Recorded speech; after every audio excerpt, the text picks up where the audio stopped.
It's a series so good we have to give you two lots of action every single week. Hello, welcome to the Formula Renault 2.0 Championship, the Sunday afternoon edition here on RaceSpotTV, streaming live on iRacingLive from Circuit Park Zandvoort, one of my favourite racetracks in the world. Our coverage will start next.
Good afternoon, ladies and gentlemen, and welcome to a Sunday edition of the iRacing Formula Renault 2.0 Championship. Hey, you're the fans asked for it.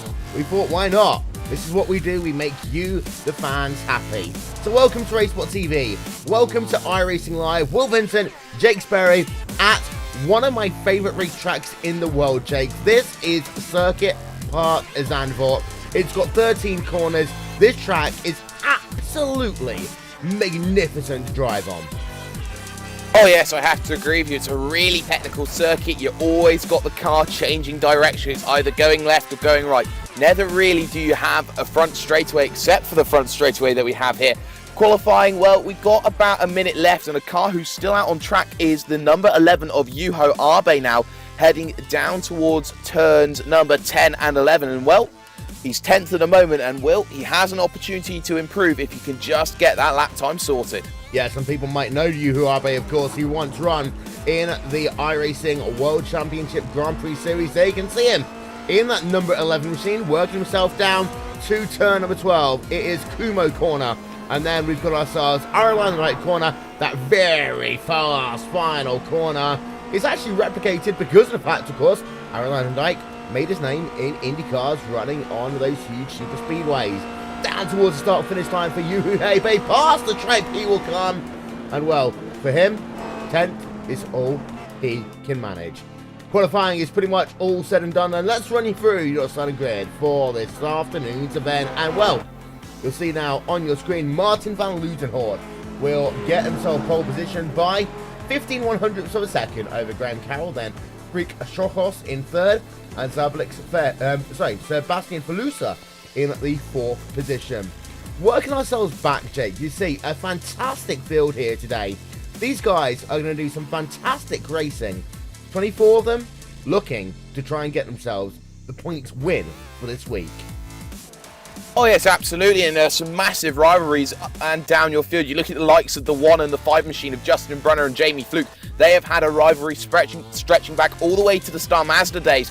And well, that 6 month to a year rivalry is going to continue today. And just remember, down at the back of your field, to just show how good this field is, we got Mr. 2K Cup himself, Philippe Lebert, only in 19th position. Well, you know what? He said to us yesterday, he doesn't like this car. He's not used to this car just yet. So we expected Philippe Lebert not to be as strong here, potentially, as some of the other drivers. But here is a wonderful look at this fantastic, beautiful, magnificent racetrack known as Circuit Park Zandvoort. I cannot say enough good things about this place. It is one of my favourite tracks to race at. It's one of my favourite tracks to commentate on as well. In fact, first iRacing broadcast I ever saw was at this exact track in what was then known as the Grand Prix World Championship Series. So here we are. Cars are lining up on the grid. They're getting themselves ready to go racing here today at Circuit Park Zandvoort, as we will be with you now every single Sunday, as well, of course, as every single Friday. You told us to, so RaceSpotTV Prime Time every Friday. You asked us nicely, so we'll do it again on Sunday afternoons as well. So, don't forget, 2K World Cup later on tonight. They start here with Skippies, and then they'll head themselves over to this car, the Formula Renault 2.0s, in just a couple of weeks' time. But those lights will now go on top of the iRacing gantry. We are set for 19 laps of racing here at Circuit Park Zandvoort. The tyres are smoking. Green flag in the air. We go racing. Down towards turn 1 they come. And these guys have got to survive a very difficult first couple of corners. They're free wide towards the rear of the field, but out front it looks as though they're all going to settle themselves down into prime position early as they work themselves now through turn 2 into that very difficult turn 3 hairpin, and it looks as though that we've got ourselves a bit of 2 wide racing, but overall fantastic start to this race here, Jake.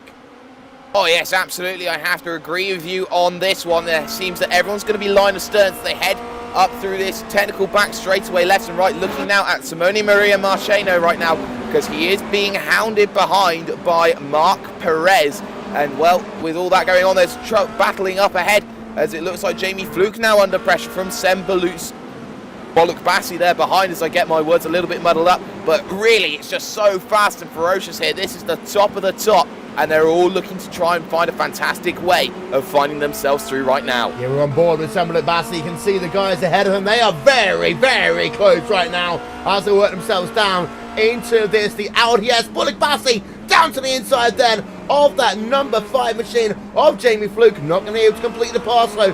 Through the corner, gets himself a good run as they work themselves down now into Kumo corner on the outside. Boluk Bassi not able to do anything there. He will have to stay in line for the time being. But out front, Martin van Loozenhoorn will lead lap number 1 here. And the gap between himself and Graham Carroll is half a second. Oh, yes, absolutely. And, well, Showhorse there is trying to find a way past Graham Carroll as well. It's not happening at the moment for him, but we do have another 18 laps, and this feels like one of the longer races in your Formula Renault 2.0 official series races. It's been noted very heavily that despite this track being a minute and a half around, it really is a track which catches people out just by how long a lap is. And you're always turning left or right. You get disorientated. You don't know where you are on the track at times. And, well, for the likes of Graham Carroll and Martin van Loozenhoorn, Apex Racing's finest right now, they are 1 and 2, just holding fort at the front of the field. Towards the rear of the field there, you've got Lucas, got Titzer, Philip Noel, and Jan Sweeter, all pretty much nose to tail as they head themselves now down in towards turn number 6. This is Slovak right now, and we're on board with the driver of Jan Sweeter in the number 10, Diaz Racine. Out he will come now of turn number 7, Marlborough corner. We're allowed to say that, it's an actual corner. But out front, you've still got yourself now, Yolf Thielen scrapping it out in that Phoenix Motorsports car. We go on board of him then, as he's now got himself Sebastian Fluser just a couple of tenths of a second up the road. Oh, yes, it's all going to be about this run out of this corner here, turn number 12, into turn 13, and then the run down into turn number 1. This is what everyone is going to be trying to gear up their car to do correctly, because there isn't really too much of an overtake. You can see moving hard to the right-hand side there is Sebastian Velosa, and, well, you're going to have to say Tien's going to go side-by-side into turn number 1. They're going to be staying side-by-side. There's contact between the two of them, and that means that Thielen is going to now fall back into the clutches of Brunner and Fluke behind. Yeah, you can just see a little bit of side-by-side contact between the two of them. They'll stay okay, though. And that was down at Tarzanbach, the first corner of this racetrack. It is worth noting that first corner is incredibly banked, and that actually makes for a fantastic overtaking opportunity. But here is Graham Carroll versus Martin van Loozenhoorn. We're on board then with Graham Carroll. He was pretty much side-by-side through 4 and 5 into 6, and, well, Graham Carroll wants that race lead right now. Carroll doing a fantastic job running himself in P2, trying to get himself to the race lead. Your moves and shakers in the race so far, in the top 10, Yuhu Abe is the only driver to make up 1 position. Yes, at the moment it seems that everyone's just holding station at the moment, but you see how desperate Carroll is to get in front of Van Loozenhoorn right now. We saw them fight incredibly hard, I think it was last Friday at Spa-Francorchamps, and, well, they're looking to try and do it again. Hopefully we could possibly see a race finish as close as what we saw in the 2K Oval last night, where it all went down to the final straightaway. But at the moment, Carroll looking to try and get that run on Van Loozenhoorn here through the final corner once again. Already, we're going to look to start the 4th lap, and already you can see the effect that it's having no slipstream towards slipstream. Yeah, here comes Graham Carroll then, looking himself down to the outside, in towards turn of 1. They come once again, and, well, Carroll tries to work that outside line here. This banks we talked about, but he's not able to take the race lead away just yet. Into 2, into 3, on board still with Graham Carroll, as you see, who'll have to fall back in line just for the time being. But behind him, Shawhorse there in the number 22 machine has caught back up, so that battle is still going. Down in your field, there's no real battles going on, except for right at the rear, you've got Matthias Wieger and Cristobal Lopez. They are scrapping it out right now. But here we can see Justin Bremer. He is trying to close the gap for the scrap for P number 5. It's a 3-horse race between Yaltian, Sebastian Fluser, and Justin Bremer right now. So on board with that number 1 Club Indiana machine. Oh, yes, we are. And we're looking at this here for Justin Brunner. He knows he's got Fluke behind him, his long-time rival, and he will want to get away past Velosa as quickly as he can. Yari Tien there also, who's managed to find a way through on Velosa into turn number 1 earlier this lap. So this is where it's all going to come now, into this big braking zone here. They're going to head down to about 65 mile an hour before flicking it hard left. Straight afterwards, another bit of bank section there, and now they're going to find this run again. Because they're 5 astern, it's going to be disadvantaged Tayan, and, well, for Velosa and Brunner and Fluke and Bollock Bassi there, they are all going to try and use that slipstream effect to their advantage. They are indeed, as there you can see that. A look at some of these cars coming through our line down corner, down towards start-finish line again.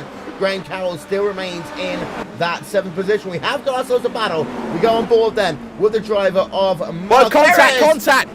Brenner It looks like Veloso and Brunner involved in that one there. That looks like a horrible incident there. Just seen Veloso lost it in on braking, and then Brunner just ended up an innocent bystander. It promotes the likes of Jamie Fluke and Bollock Bassi up the field, but it has allowed Jari Tian to get away, Justin. Yeah, here comes the replay. Here comes the replay. We're on board with Justin Brunner right now in that number 1 machine, down in towards turn number 1. Let's experience this one then on board of him. Oh, car just loses a heaven and comes across Justin Brunner, and well, there's nothing there that Justin Brunner in that number 1 machine could have done at all, and it's one of these tragic circumstances. We'll get another look then from our aerial coverage. They worked themselves there behind the grandstand. It wasn't Brunner at all who was the incident, it was the guy just ahead of him. There you can see that is not the sort of incident anyone wants to be involved with.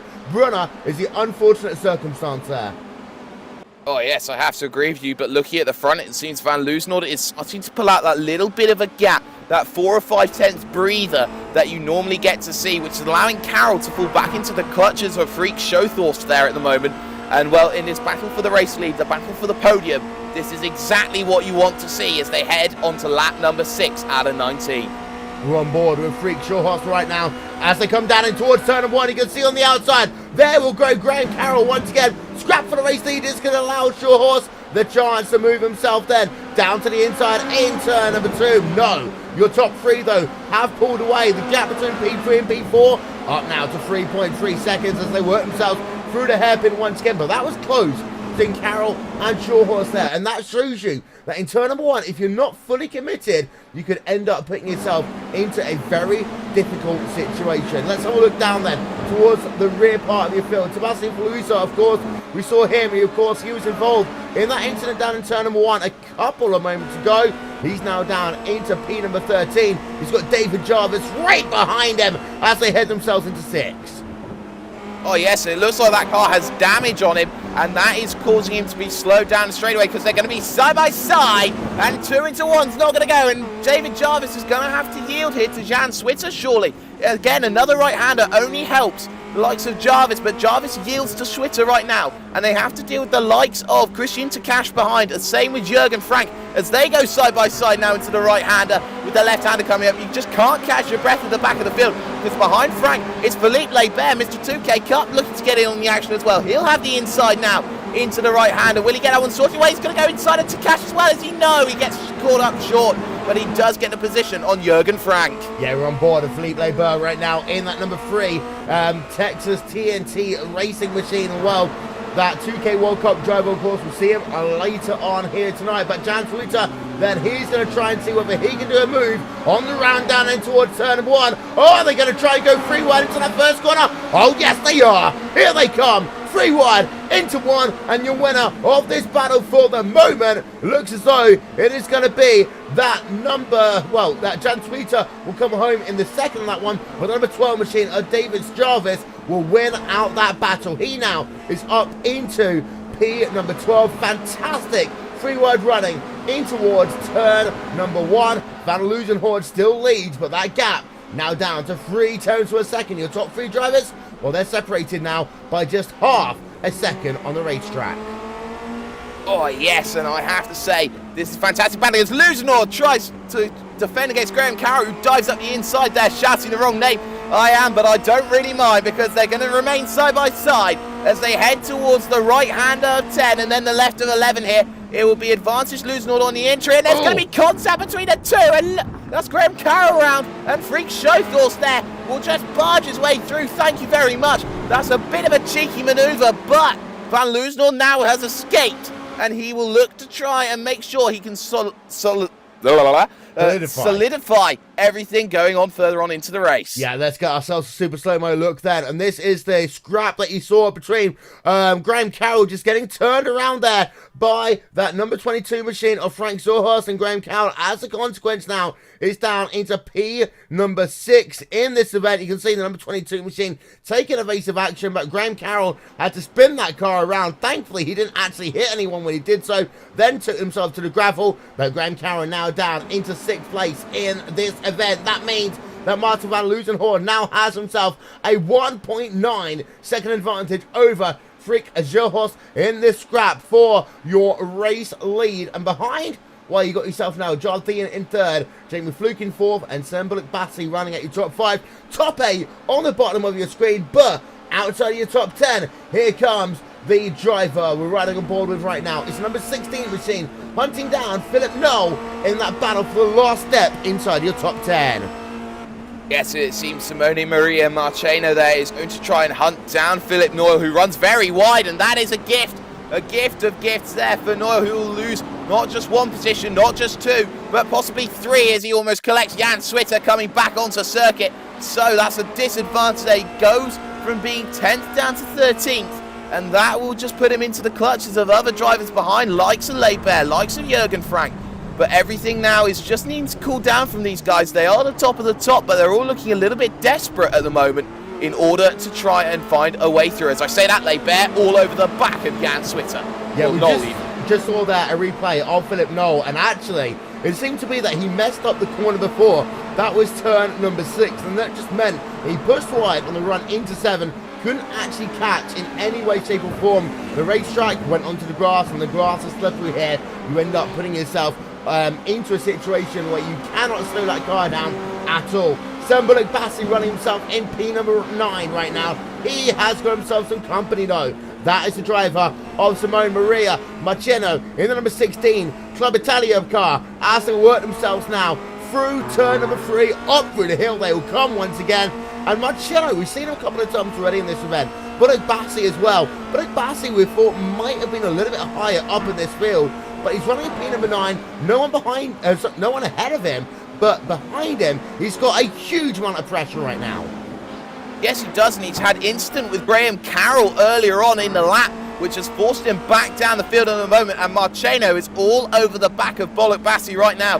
And you have to say there might be a bit of damage on that Renault 2.0 of Bullock-Bassey's, because he is in trouble and he is looking like he is being hounded hand over fist by Marcheno, who will look to try and get a run here down into the difficult right-hander here of turn number 10. Can he get the move sorted? Answer that one is they're going to be side by side, and it's an easy one. It's comfortable and it's through. So Bullock-Bassey there admitting that Maria Marcheno there is faster, and now he'll have to worry because he's got Knoll and Jarvis, and of course Jan Schwitter looking to be hot on the heels. What a great race we're having so far, as Sure Horse has just set the fastest lap of the motor race last time by. He was way faster than Losing Horde, but we have got a car that was just slow. We're going to get ourselves a quick replay of this one if we can. It is Justin Marcel, and this is down in your field here. And oh, a 2-car incident. There you can see, just tagging the wall with the number 23 machine, as he's now going to be classified as way down the field. P22, the second to last driver on the lead lap, just nudging the barriers there. But unfortunately, his day is not what he would have wanted to have seen here at Zandvoort. Back up through your field then. We still got ourselves a 4-car train. At the front of this is Sam Bullock-Bassey. Behind is David Jarvis and Philip Knoll and Jan Shooter. And down to the inside will go Philip Knoll in the scrap 4 position. Bullock-Bassey unable to defend, and almost another car running over him. That is Jan Shooter. He now goes down to the inside in towards turn number 6. And well, you can see that Bullock-Bassey's car is suffering now from some damage.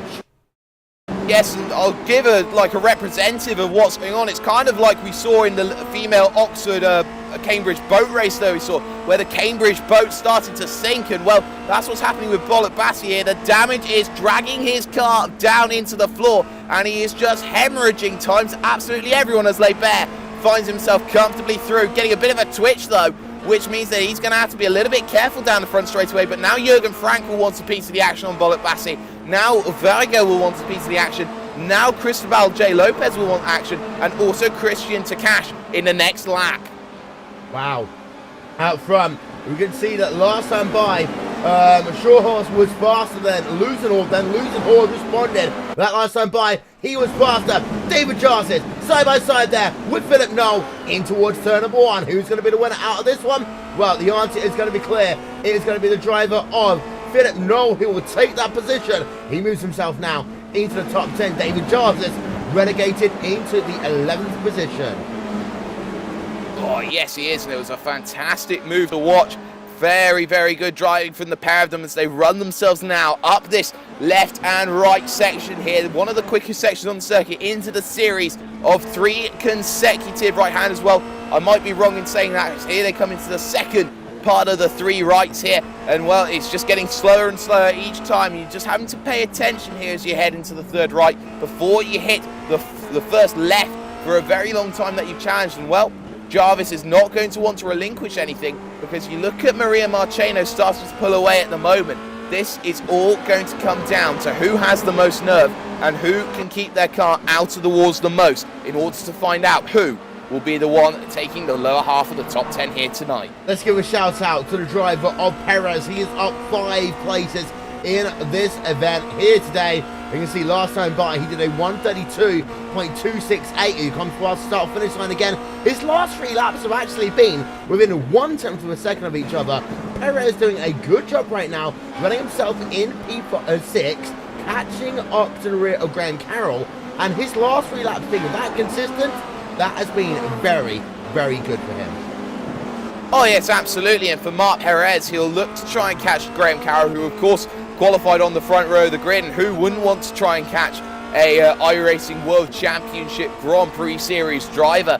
I mean, who wouldn't, because he is really a driver who finds himself at the pinnacle of iRacing at the moment, and any opportunity in any car to catch a driver like him will be one surely worth experience in the memory banks. But what you do have to say is the gap is abstaining at the front between Van Loozenhoorn and Schothorst. It's around 1.5 seconds at the moment, and that is just out of range for what Schothorst wants to do to stay in slipstream momentum.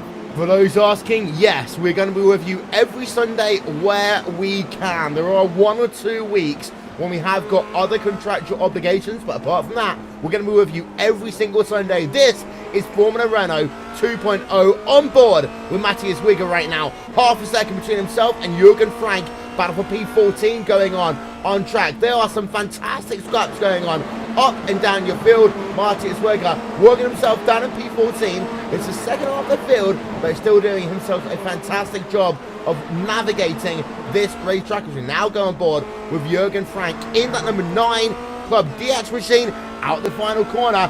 Now talk us through these first couple of corners, because Jake, it's very, very tough there.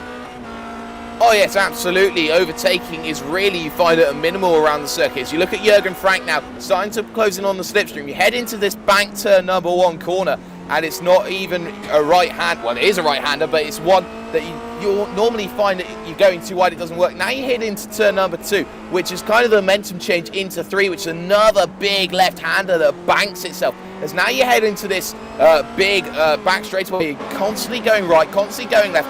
Car is always changing, always switching, and if you're within 0.6 of a second, you have the opportunity to close in the gap. Otherwise, you'll be starting to fall further and further away. Yeah, we're on board then again with Jürgen Frank. This is that fantastic gyro account that really shows from the driver's perspective how things are going on the racetrack. Out front, Martin Van Loozenhoorn here, lap 13 of 19. He has got himself now a 1.2 second advantage over Frick Schothorst. The question is now going to be, can Van Loozenhoorn keep that momentum?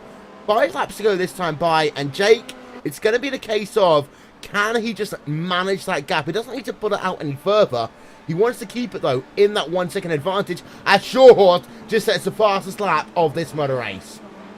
Oh, well, when you got the guy behind you setting fastest lap after fastest lap, what can you do? With 1 second being an advantage, well, a psychological disadvantage for the guy in front, he'll just start to lose time, but you generally find, compared to the Star Mazda, that you have the slipstream range being a lot shorter than you would normally expect. So you look at Van Loozenhoorn, that 1 second will feel like 1.5, because for Schothorst, he'll have to close in a lot more in order to try and make sure he gets Van Loozenhoorn. And with 5 laps to go, it's going to be a really interesting one to see if Schothorst can put the hammer down. This is a lovely little shot here of the guys working themselves through turn 4 and turn 5. It is that ultra fast sweeper. You can just see there, Sembelit Bassi, then 1, 2, 3 race cars working themselves through that section of racetrack. And it's a wonderful vantage point there to see these guys, as out front, Schothorst has closed that gap now down within 1 second.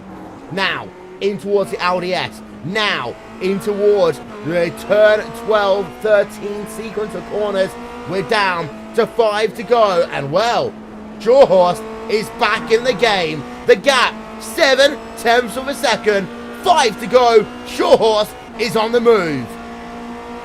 Oh, most definitely. And Shothorse, remember what happened with Graham Carroll. He did have a bit of contact, but it looks like the damage hasn't affected him. And now he'll want to find a way past the last remaining Apex Racing driver in order to get himself a famed TV victory here tonight. And well, he's really looking for it, because now he's trying to maximize all of his road tax here on the road, because he wants to make sure he's on the back. And well, it looks like he's closed the gap enough, and now we are really in for a final 5-lap showdown.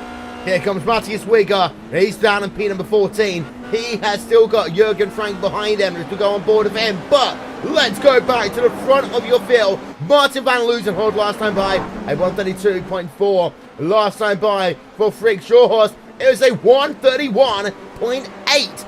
Shorehorse caught 6/10 of a second in just one lap. And now he's right on the rear as they come down in towards the Audi S. Once again, there's going to be 4 to go this time by. Catching is one thing, passing is another, but Sure Horse looks as though he's managed those tyres, and now he's got a chance to win this motor race. Oh yes, I have to agree with you, and momentum out of this next corner will be paramount to see if there'll be an overtake. And well, he looks like he's in range here, Will. He looks like he's got the opportunity to go through, and now you're just going to see this gap close up more and more and more as they hit the front straightaway. And now this is where the pressure starts to tell as 4 laps to go. Comes up on the clock, he moves to the inside, shows his nose. No, not this time by, but we still have 4 more opportunities down that front straightaway, and wherever he can find it anywhere else. This is sensational stuff. This is the battle for what is a memorable race. And you know what? Last time by, Sure Horse once again set the fastest lap of this motor race. Looking from the rear now of Martin van Loozenhoorn in that Club Benelux car, and you will see this gap come down on the run into turn 6 and 7. But this isn't really a passing opportunity. You're going to be brave to make a pass down into Marlboro Box. But as it stands, Van Loozenhoorn still leads this motor race. Passing opportunities, I always debate this one here, Jake. You've got turn 10 into the LDS, but you need to have yourself a very good run out of turn number 9, the Vodafone corner, in order to do so. And that time by, I don't think Sure Horse was quite close enough. No, and what's also to be mentioned in the Audi S, you really do have to make a block pass into turn 10 to make sure you open out turn number 11 and get the run down the front straightaway to make sure you're away. At the moment, this is a game of cat and mouse between Shothorse and Martin van Loozenhoorn, and it might be one where the roles will reverse down this front straightaway. They're going to come out of the final corner now. Will Shothorse look to make a move? He's closer than he was last time by, so he closes the gap more and more and more, and now he'll move. No, he'll go defensive, and he'll have to take to the outside here, will Shothorse. Side by side into turn 1, and Shothorse tries to run the outside, and they're going to remain side by side, but the advantage is with Van Loozenhoorn into turn number 2, and I think they're going to remain side by side. Oh! They don't touch. Oh my word, Shothorse around. Van Loozenhoorn inherits the race lead, and surely the race win as well. Oh my word, Sure Horse there down in turn number 2. Well, let's ride this one then, on board with him through turn number 1 and turn number 2. And Jake, we always say that Zandvoort is a track that can break hearts. It's done so here today. Oh, absolutely, but it hasn't broken his spirit, because he's still up in a podium position. He does have Jari Tayen up ahead of him, who has been very choice. But now, with just 3 laps to go, 2 when they cross the line, can he close down on Tayen, or will the likes of Jamie Fluke in the 5 machine start to make his move, start to make the catch, Will? So here's one more look then at the battle for the race lead, and here was Show Horse. He looked himself down to the inside, to the outside even. He wasn't able to get the move done immediately. Then they ran side by side in turn number 2, and you can see the 2 cars coming together once. They came across twice, and well, that number 22 machine then tagging the tyre barriers just a little bit as well. Freak Show Horse, unfortunately now down into P number 3, but that car can continue.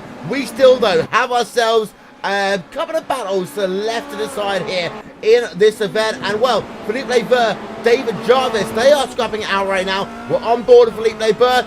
7/10 of a second is the gap right now, and Labour is catching Jarvis.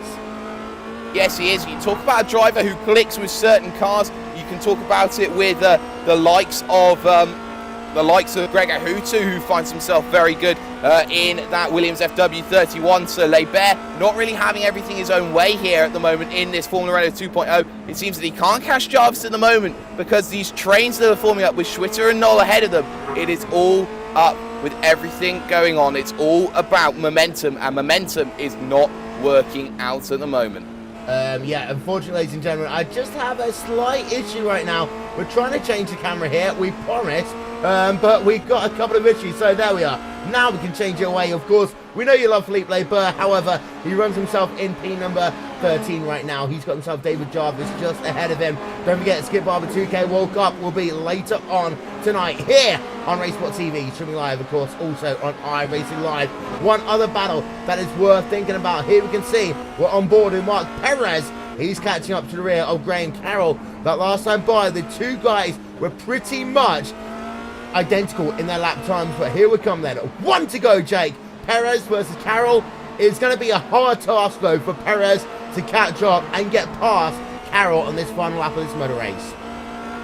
Oh, well, it's going to be a difficult one to notice because Mark Perez, despite the fact that he'll start to close in that gap more and more, he will have to try and work a way past on a circuit which is notoriously difficult to try and make a move sorted. Into turn number one, they'll come along.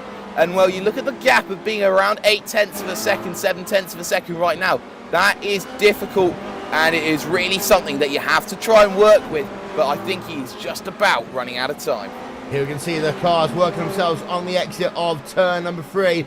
This is that hairpin Hagen Holtzbot as well. You'll see now Martin van Loozenhoorn coming down towards the end of this event. He has himself a 3.7 advantage as they can see your movers and shakers in this race. Gotta give a shout out to Gotch. He's your biggest mover inside of your top 10. But Martin van Loozenhoorn, it may well be a controversial win, but it looks as though that at this stage of the day, he is going to win out anyway. Down into the LDS for the final time. He will come. Turn number 10. He ticks it through now into 11. That very difficult 180-degree left-hander settles the car down into turn 12 for the final time. As soon as he gets out of this corner, he can pretty much get himself on the gas and bring that car home. Martin van Loozenhoorn in the number 7 Club Benelux machine will win out here in this Sunday edition of the Formula Renault 2.0 Championship. Jarl Tienen will make it a Club